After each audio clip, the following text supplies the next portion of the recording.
አሸናፊ አዶናይ ሻጊት dhugaa dubbachuuf baay'ee qaaneessaadha. Bara ormi TikTok irraa badhaasa konkolaataa fudhatu Oromoon ammoo muka walitti dhiibaa jira.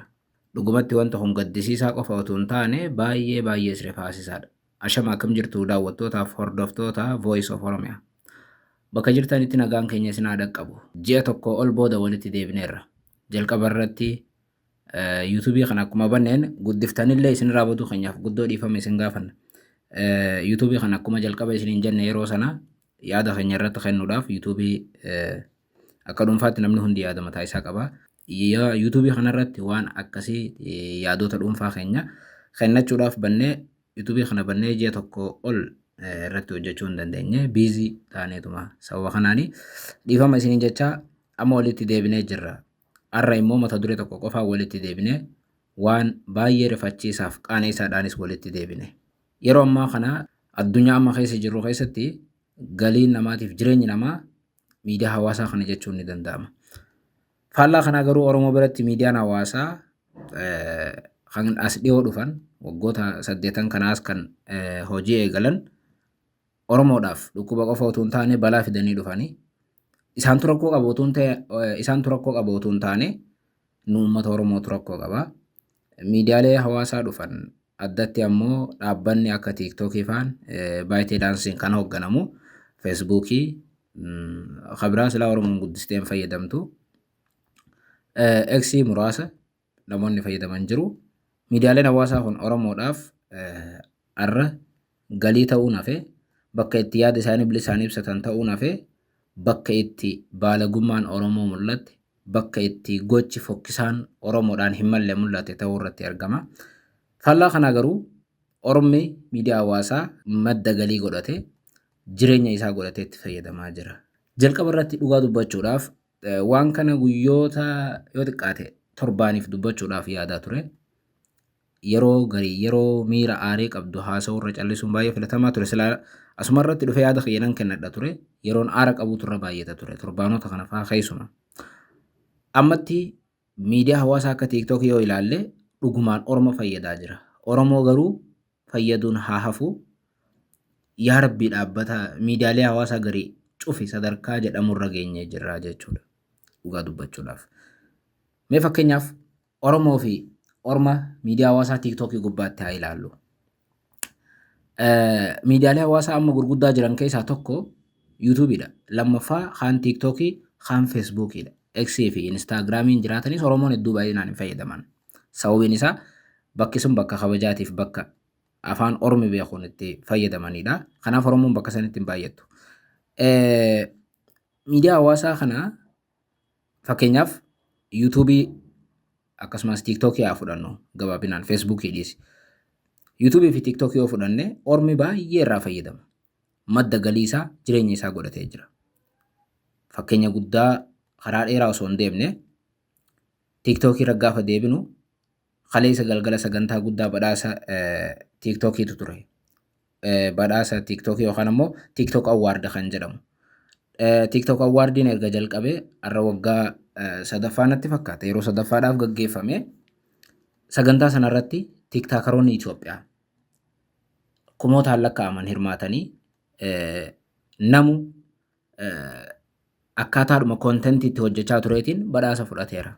Badhaasni kun beekamtii miti yookaan ammoo waraqaa ragaatii miti. Irra caalaan isaa maallaqa qarshii 200 oli. Badhaasa TikTokii kaleessa galgala qophaa'e kana yoo ilaalle sagantaa sanarratti badhaasa gurguddaas ta'e badhaasa waliigalaa kan fudhatan saboota biraati.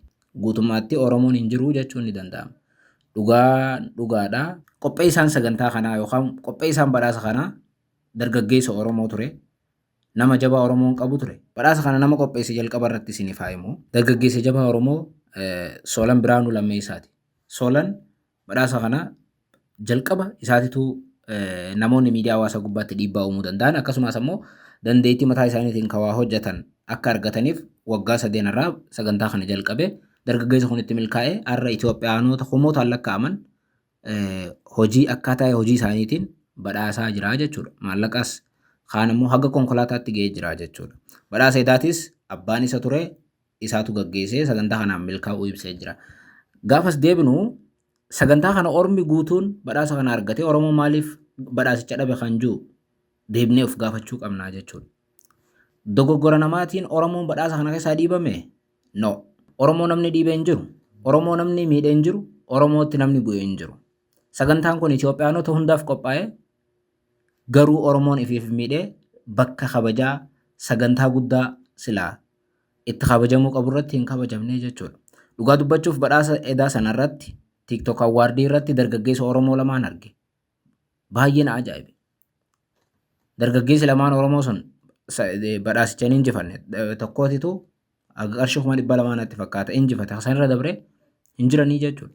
Sabni miiliyoona 60 jee ifimu sabni TikTok irratti sagantaa geemii tokkoof namni 100,000 hirmaatu bakka kabajaa guddoo sanirratti eda hin jiru jechuudha. Sababii guddaan ormaata Oromoo dhiibee otoo hin taane Oromoon ofiif dhiibee jechuudha. Sababiin ittiif dhiibe immoo asi ture. Qopheessaan sagantaa tanaa kan lammiilee Itoophiyaa hunda badhaasee kumootaan lakkaa'aman tiktaakarootaaf badhaasa kenne ilma Oromootii jenne Soolan Biraanuu. Oromoo sagantaa kanarratti beekamtii argatee hin jiru, qarshii takka fudhatee hin jiru jenne. Sababiin isaa dogoggora uummanni godheen yookaan Soolan godheen otoo hin taane Oromoon ifiif waan kana godhee jenne. Akkamitti Oromoon godhee yoo jenne Oromoon har'a yeroo uummanni miidiyaa hawaasaa madda galii godhate TikTokiidhaan waliin baatee TikTok irra viidiyoo waraabaa Saawud Arabiyaa keessatti muka hudduu wal dhiibaa jirti. Kanaa ol wanti qaaneessaan wanti fokkisaan hin jiru.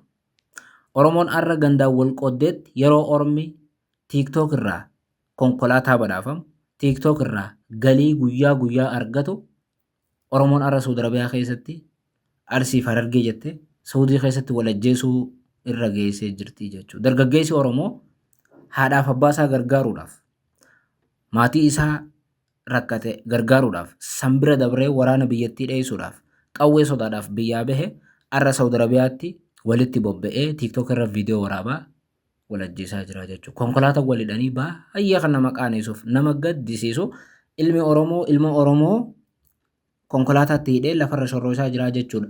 Taatee wayyaaneen eebbisa addunyaa irratti raawwate ilmi Oromoo irra raawwachaa jira. Wanti qaaneessaan kanaa waliin hafnee jechuudha. Yeroo uummanni naannoo Tigraay Maqalee irraa ka'ee dhufee magaalaa Finfinneetti badhaasa ilmi Oromoo qopheesse badhaafame konkolaataa ilmi Oromoo qopheesse fudhatee galutti Oromoon har'a Saawud Arabiyaa keessa konkolaataa walii ta'e lafarra wal shorroosaa jirti jechuudha. Qaaneessaa fokkisaa gaddisiisaa waan kanaa ol hin turre jechuudha. Dhugaa dubbachuudhaaf. Ameerikaa argeen beekuu jechuudha tasuma. Bakka kabajaa hin jiru Oromoon ammatti. Oromoo gaafa jennu isa lafarra jiru keessaa baasa. Oromoo nuti baannu isa miidiyaa hawaasaa irra jirudha. Oromoo gaafa geemii tokkoof namni 100,000 walitti qabamu kana baanna nuti amma. Addatti ammoo Oromoo Saawud Arabiyaa fi Yaman jirtu baanna. Duuba uummanni miidiyaa hawaasaa badhaasa sun qofa argata sitti fakkaatin. Har'a uummata yoo ilaalte YouTube irratti Oromoon Itoophiyaatti saba guddaadha jedhama. Miliyoona 60 jennee geemuu eegallee waggoonni lakkaa'amaniiru. Har'a YouTube keenya ilaaluu dandeessa. YouTubelee Itoophiyaa guutuu keessaa YouTube afaan Oromoo hunda ilaaluu dandeessan.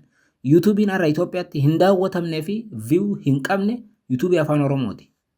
Namni guddaan Itoophiyaa garuu Oromoodha. Sababiin isaa tokkoof tokko qofa. YouTubein bakka faayidaati.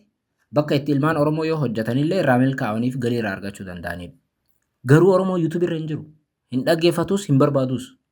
Bakka kabajaa tan hin jiru inni. Bakki inni jiru TikTokidha. Amma TikTokiin bakka itti yaada kan keebsichuu bira kuttee itti laayivii irratti nama ajjeeftu ta'ee jira jechuudha. Kanaaf Oromoon TikTok irra jira. TikTok irrattis uummanni TikTokuma kanarraa galii ni argata. Oromoon garuu TikTokuma sanarraa galii argachuu dhiisee bakka itti wal ajjeesu godhate. YouTube irratti uummanni warri sabni isaanii fakkeenyaaf amma naannoo Tigraayitti uummanni Tigraay saba miliyoona 5 hin guunnedha. Har'a YouTubein isaanii YouTubelee xixiqqaan isaanii akkuma 100 qabanii view isaanii olaalte ni qaanfattaa jechuu gaafa Oromoo keessaa ba'uu itti gaddituutu dhufaa jechuu argite. Sababiin isaa uummanni bakka faayidaa jira yeroo hunda YouTubein bakka galii irraa argatan bakka itti kabajaa ofii eeggatan bakka itti biizinasa hojjetanidha. TikTokin illeen warra beeku kan akka warra soddaa keenyaa warra Habashaa kanaa fi bakka itti galii argatan ta'ee jira. Bakka itti kun konkolaataa badhaafamantee jira TikTokiin. Bakka itti immoo galgaluu doolaarra hamaaratantee jira TikTokiin. Oromoon garuu doolaara jira hamaaru jira. Oromoon jira walajjeessu jira jechuudha. Kanaaf uummanni kontentii mataa isaanii uumaniiti yaada mataa isaaniitiin viidiyoo mataa isaanii hojjetanii sagantaa ilmi Oromoo qopheessee irratti hirmaatanii konkolaataa badhaafaman. Oromoon TikTokii uummanni itti konkolaataa badhaafamu kanarra taa'eeti makiina walidhee walajjeesaa jira. Oromoon baraarra sadarkaa fokkotaa irra gaheeti quraana qabatee wallaahi rabbiin uummata akkanaa ajjeesaa je'ee du'a walirra labsaa jira uummanni dargaggeessi Oromoo TikTok irra jiru. Mee amma kanaan maal jenna haya? Wallaalaadha dhugaadhaan wallaalaadha beekama. Amantaan isaanii Islaama irra caalaan isaanii. But I don't know kiristaana ni un argine iyyuu maaliif diddibaa goona.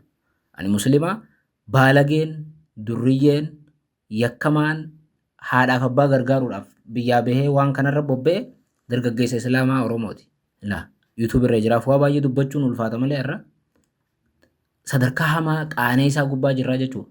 Sadarkaan amma irra jiru baay'ee qaanee isaadha. Dargaggeessi Oromoo wallaalummaa tana keessaa yoo hin baane baay'ee ulfaataa haala ulfaataatu as deemaa jira jechuudha. Dhugaa dubbachuuf har'a miidiyaan hawaasaa hunda keessan ni fayyada. Dandeessanii viidiyoo yoo kan waraabuu dandeessan ta'e haaluma amma jiru kanaan viidiyoo kabajaa qabu dalagaa. Tawaa barsiiftu dalagaa. YouTube irra kaayadha. TikTok irraas kaayadha. Miidiyaaleen kun hundi maallaqa galchuu jechuudha.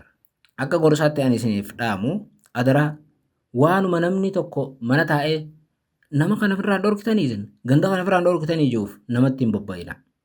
Namni mana taa'ee waan san isin ajaju ifiif waan sun gabbee haa godhu argitanii. Ijoolleen teenya baay'een wallaaltuudha gaafa jennu sababa waliin. Namoota tokkotu mana taa'ee ganda kana deema akkana godhaa jee ajaja dhaqeetuma godha. Namni mana taa'u sun ifi nagaa qaba. Garuu kan miidhamuu fi balleessaan abbaa yakka harkaan raawwateedha jechuudha. Waanuma namni miidiyaa irra taa'ee godhaa isin hin jiru tasuma hin godhina. Mee ijoollee Kaayiroo laalaa fakkeenyaaf. Ijoollee baqatanii biyya Ijipti jiraatan. Yeroo baay'ee ijoolleen biyya Ijipti jiraatan ijoollee miidiyaa hawaasaa irratti wal arrabsuudhaanis ta'e ajandaa uumuudhaan beekamanidha. Ijoolleen san garuu yeroo baay'ee isaanii wal lolu malee isaanii lafa wal tumuu agartu. Kaayiroo keessa jiraatanii kunii fi kun wal dhaban. Garuu lamaan isaanii gaafa gabbahanii lafatti wal tuman agartu. Garuu lafa gabbu'anii gandaaf ganda jaanii wal tumuun wallaalummaa hamaadha. Wanti kunis ijoolluma biyya Arabaa, Saawudii fi Yaman jirtu irratti dhaga'eenya. Ijoolleen tun seeraan alaan biyya namaa jiraaf hin beekan. Baay'ee rakkisaadha jechuudha.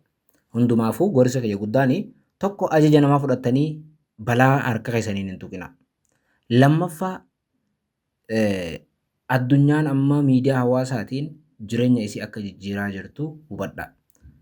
Kaleessa galgala Adoonaay dargaggeessi waggoota 6-7 Kaanaadaa jiraachaa ture.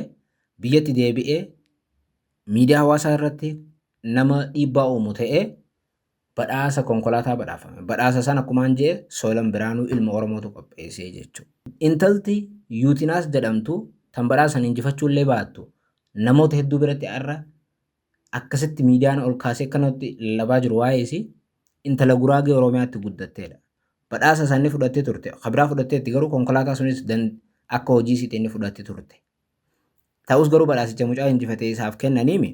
Ta'ullee tiiktaakariin sun Yuutinaas dubartii jabduu mataa isiitti hojjattee har'a aara saniitiif konkolaataa haaroo bitatte jechuudha. Eda badhaasa san waan Adoonaa injifateef galgala kana konkolaataa mataa isii bitattee maallaqa isiitiin agarsiiftee jechuudha. Kun maal agarsiisa? Maallaqa sun isaa bitattee mucayyoon sun yuunivarsiitii keessa osoo jirtuuti tiiktookii eegalte. Barattuu taatee tiiktookii eegalte tiiktookii irraa gaafa yuunivarsiitii irraa gaafa gabbaate kallattumaan hojuma tiiktookii itti fufte. Tiiktookiin jireenya isii jijjiiree maatii isii jireenya isaanii jijjiirtee har'a mucayyoon sun aaraaf konkolaataa injifachuu waan dhabdeef ganama irraa gabbaatee maallaqa isiitiin kaash bitattee jechuudha. Kun maal agarsiisa? Konkolaataa isiin bitatte kuni guutummaatti maallaqa tiiktookii irraa argamedha. Kun guutummaatti jijjiirama miidiyaan hawaasaa ijoollee tanaaf fideedha. Oromoon wallaalummaa keessaa bahuu qaba. Oromoo gaafa jennu ammas isa lafarra jiru keessaa baasaa miskiina homaan quban qabu. Wallaaltoonni anaaf si kan miidiyaa hawaasaa gubbaa jirudha. Guddoo hin dheereessu wooma kanaan dubbachuuf dhufe ammallee yeroo biraa walitti deebina.